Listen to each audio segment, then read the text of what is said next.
vamos a repasar lo que vimos en tensión, donde los 3 puntos relevantes serían resistencia a la tracción, límite elástico, módulo de elasticidad, donde en repaso la resistencia a la tracción no es más que el esfuerzo correspondiente a la fuerza máxima. El límite elástico es cuando el material metálico presenta un fenómeno de fluencia y alcanza un punto durante el ensayo que se produce una deformación plástica sin aumentar la fuerza. Cabe resaltar que puede ser cualquier tipo de material. En este caso, el módulo de elasticidad es la pendiente de la porción lineal inicial de la curva de tensión y deformación, que como observan en la imagen de la gráfica, lo que podemos calcular o obtener podemos interpretar serían los siguientes parámetros, donde E es el módulo de Jones, límite elástico inicial, además que también está lo que son los límites elásticos convencionales, ¿verdad? La resistencia a tracción o tensión de ruptura y las deformaciones bajo cargas máximas. Teniendo esto ya en cuenta, podemos continuar con lo que son los ensayos de compresión. Lo primero que debemos tener en cuenta es cómo calcular la resistencia a la compresión, que al igual que los ensayos de tensión, es el esfuerzo igual a la fuerza aplicada sobre el área específica. En este caso sería la superficie a la cual se está aplicando o la sección donde se está aplicando la fuerza. Es por eso que debemos tener 3 puntos importantes en cuenta, que en los ensayos de compresión la forma de la probeta tiene gran influencia, por lo que todas ellas son geométricas y dimensionales o podríamos decirlo con dimensiones normalizadas o estandarizadas. Esto ya sea para, por ejemplo, los concretos, que comúnmente se le hace ensayo, o materiales metálicos de diferentes categorías, ya sea cobre, aluminio, acero, etc. Segundo, que el ensayo por lo general se lleva a cabo comprimiendo una probeta cilíndrica, como se ve en la imagen, o una prismática, ¿verdad?, entre los dos platos de una prensa hidráulica, que como en anteriores imágenes y clases vimos, puede estar la misma máquina de ensayo de tensión y compresión en una sola. Y tercero, que debido a la fricción entre las probetas y los platos de las prensas, la superficie lateral de la probeta se abomba, o sea que se hace como un abarrigamiento, ya que la fricción impide que las superficies superior e inferior de la probeta se expandan con libertad. Teniendo esto claro, podemos incluir los criterios de materiales sometidos a fuerzas de compresión, que lo vimos tanto en laboratorio como en teoría, lo que es la ley de Hooke, donde es E igual a esfuerzo sobre la deformación. Continuando, podemos ver los que son los ensayos en sí de compresión. ¿Qué vemos en los ensayos de compresión? Vemos el módulo de Young, que este valor representa cuánto se deformará el material bajo la carga de compresión aplicada antes de que ocurra la deformación plástica. La capacidad que tiene en estos casos los materiales ya previamente estandarizados será de acuerdo a la producción o de acuerdo a cuánto se deforma o se le denomina normalmente la elasticidad que posee ese material. Otra característica que podemos ver es cierta fuerza que se le aplique, la deformación será permanente o plástica. Esto se conoce como el límite proporcional. En este punto el comportamiento lineal del gráfico se detiene. La fuerza a la que el material comienza a exhibir este comportamiento se denomina límite elástico o límite de extensión. En los espécimes entonces se exhibirá lo que son los tipos de comportamientos. Por eso podemos decir, por otro lado, que cualquiera de los casos ya sea en tensión o una fuerza máxima de compresión, será proporcional al valor máximo de la resistencia de compresión. Dicho esto, podemos continuar con los siguientes 3 puntos de los ensayos de compresión, ¿no? Ensayos de resistencia a compresión, donde tenemos en cuenta la prueba de compresión, donde algunos materiales se exhiben un límite elástico y cuál es el valor que se establece. Es por esto que las pruebas se determinan las propiedades como el límite elástico, el límite proporcional, el límite elástico por rotura, que puede ser para cualquier material, la resistencia a la compresión, el módulo de elasticidad, el módulo secante y el módulo tangente. Algunos materiales no exhiben un límite elástico. En tales casos se define arbitrariamente un punto de fluencia compensado, o sea, el esfuerzo de prueba, donde el valor para esto se establece comúnmente en un 0,2% de deformación plástica.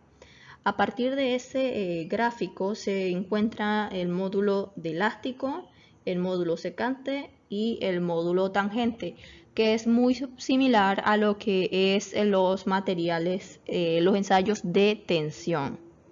Entonces, teniendo esto en cuenta, pasamos a los modos de deformación en ensayos de compresión, que como observan en su imagen de la derecha, podemos obtener 6 características diferentes. Pero antes de esto debemos tener en cuenta los siguientes 3 puntos. El módulo elástico, que es la relación entre la tensión y la deformación correspondiente por debajo del límite proporcional del material. Y segundo, que el módulo secante, que no es más que la relación entre la tensión y la deformación en cualquier punto de la curva, en un diagrama de tensión-deformación o compresión-deformación, ¿no? Y luego el módulo tangente, que es la pendiente de la curva tensión-deformación en cualquier tensión aplicada a un material a una deformación específica. Y también podemos decir que cuando tenemos este tipo de figuras, podemos decir que cuando la longitud entre el diámetro es mayor que 5, se produce lo que es el pandeo, la imagen A. En la imagen B es cuando la longitud entre el diámetro es mayor a 2.5, que se produce lo que se llama cizallamiento. En el C se presenta estas características cuando la longitud entre el diámetro es menor a 2. Se le conoce como fricción. Se le denomina como barring. El punto D es cuando la longitud entre el diámetro es menor a 2 y no hay fricción en la superficie en contacto. Esta es la única diferencia, que no hay fricción y en la anterior sí hay fricción. Y en el punto E es cuando se da la inestabilidad compresiva del material de ablandamiento por debajo de la línea. Ahí es que podemos diferenciarlos, como se muestra en el SMART que le muestro acá a la izquierda. Los patrones de fallas son los mismos que anterior se le colocó. Si ven, hay 2 preguntas. Siguiendo, vamos a ver lo que son los ensayos de compresión. ¿Para qué? Pero primero debemos tener algo en cuenta, que este tipo de ensayo va a ser utilizado para determinar el comportamiento de los materiales bajo carga de aplastamiento. A medida que se comprime la probeta, se va registrando las deformaciones sufridas, los esfuerzos y deformaciones a diagrama de compresión se calculan y se representan en un diagrama de tensión-deformación, que se va a utilizar para determinar lo que son el límite elástico, el límite proporcional, el punto de fluencia, tensión de fluencia. Y para algunos materiales se encuentra lo que es la resistencia a compresión. Las normas para la realización de los ensayos de compresión son, por ejemplo, la ASTM C-773, que se utiliza para las cerámicas de alta resistencia, la ASTM E-9, que es para metales, ASTM E-209, que es para metales elevadas a altas temperaturas. Estos son los que reciben un tratamiento o tratamientos térmicos, ¿no? Y también está la ASTM D-695, que esa es utilizada en los plásticos. Entonces, para esto debemos tener en cuenta que el conjunto de la compresión, o sea, que es el nivel al cual una gama se mantiene deformada permanentemente bajo, con una carga de compresión prolongada, que esto lo vemos cuando le aplicamos a probetas a barriles con la norma ASTM-D-395, que no debe confundirse con el conjunto de compresión a bajas temperaturas. Este es para altas temperaturas. La resistencia a compresión, por otro lado, es la máxima tensión de compresión nominal soportada por la probeta durante el ensayo. No tiene por qué coincidir con la de tensión de compresión soportada por la probeta en el momento de ruptura. Ojo. Por otro lado, también tenemos lo que es el punto de fluencia, que el punto de fluencia o compresión, es donde el diagrama tensión-deformación se produce un aumento en la deformación sin que se produzca un aumento de tensión. Y por último tenemos la tensión de fluencia de compresión. Normalmente la tensión en el punto de fluencia es la tensión de fluencia. También podemos ver en este caso las diferentes cargas, ¿no? Es muy importante conocer las cargas que se le aplican a los ensayos de compresión. Por ejemplo, la carga de aplastamiento, donde la máxima fuerza de compresión que se le aplica a la probeta bajo las condiciones de ensayo que produce un cierto grado de fallo. Esa es la carga de aplastamientos. En la guía van a estar las fórmulas para calcular este tipo de carga. Luego está el módulo de elasticidad, que es la relación entre las tensiones nominales y las deformaciones correspondientes a un nivel de deformación por debajo del límite proporcional del material. Se expresa en unidades de fuerza por unidad de área de la sección transversal, ojo con eso. Y tenemos también la tensión e influencia offset a compresión. Esta tensión es a la cual la curva de tensión de formación se separa de la línea o de la linealidad, para un porcentaje de deformación, o sea, fuera especificado.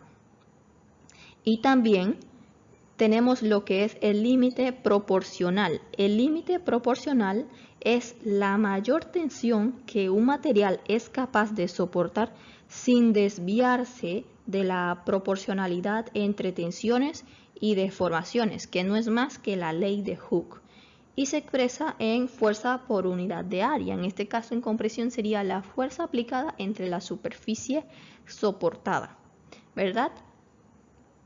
Como vemos, la curva típica de tensión de deformación tiene 3 puntos importantes. El comportamiento de un material. Se puede observar que en compresión las características y por supuesto lo que son las deformaciones axiales, ahora con negatividad, porque están en reducción, ¿verdad? Por eso es que el comportamiento de un material a compresión es a menudo diferente de cómo se comporta ese mismo material a tracción. Por lo que para materiales dúctiles, como se muestra abajo, Con frecuencia se observa que no se producen roturas o compresión. Un ejemplo es el hierro fundido, que es extremadamente frágil en tensión, pero muy maleable en compresión. Es por esto que se puede observar en compresión las tensiones y las deformaciones axiales son generalmente negativas y por lo tanto la curva de tensión-deformación se dibuja correctamente en el tercer cuadrante. Sin embargo, por convenio, la fuerza de compresión se consideran positivos. Para la mayoría de los materiales que experimenta fluencia, la tensión de fluencia en compresión es aproximadamente igual a la de tensión de fluencia en tracción o tensión. Puesto que las deformaciones axiales es negativa ahora, las deformaciones reales serán mayores que las deformaciones nominales. También, puesto que el área real es mayor que el inicial, las tensiones reales serán a menudo menores que las nominales. El efecto combinado de estas relaciones conduce a que los puntos de la curva tensión-deformación real sean algebraicamente por encima y más a la izquierda que las correspondientes a la curva de deformación nominal, junto como si estuvieran en tracción. Recordar que es muy importante otra vez las fórmulas de tensión real y la deformación real. Esto porque las fórmulas aliadas solo con la deformación es homogénea, es decir, solo son válidas si la forma es cilíndrica originalmente de la probeta se mantiene durante el ensayo. Esto es de suma importancia. Entonces, ¿cuáles son las principales características que podemos ver en un ensayo de compresión? Son el panteo, el barreling, los metales y muchos plásticos soportan las mejores cargas de tracción. En el pandeo, ¿qué podemos decir del pandeo? Que además de la caída por compresión, por aplastamiento del material, la caída de compresión puede ocurrir por inestabilidad elástica a lo largo de la sonda de la segunda columna del material debido a que una carga no axial de inestabilidad no elástica a lo largo de la sonda. Tercero, que la inestabilidad local, elástica o no, en una pequeña región de la probeta. O un cuarto punto puede ser que falla por torsión de manera torsional, en que la sección de la probeta rota a lo largo del eje longitudinal, ¿verdad? Es por esto que estos fallos son conocidos como buckling y se muestran en lo que es la figura C, ¿no? Por otro lado, el barreling es la restricción a la deformación de los extremos de la probeta de la carga compresiva debido a la fricción entre las superficies de las muestras y el plato de fijación, que provoca una deformación no uniforme como aparece en la figura B.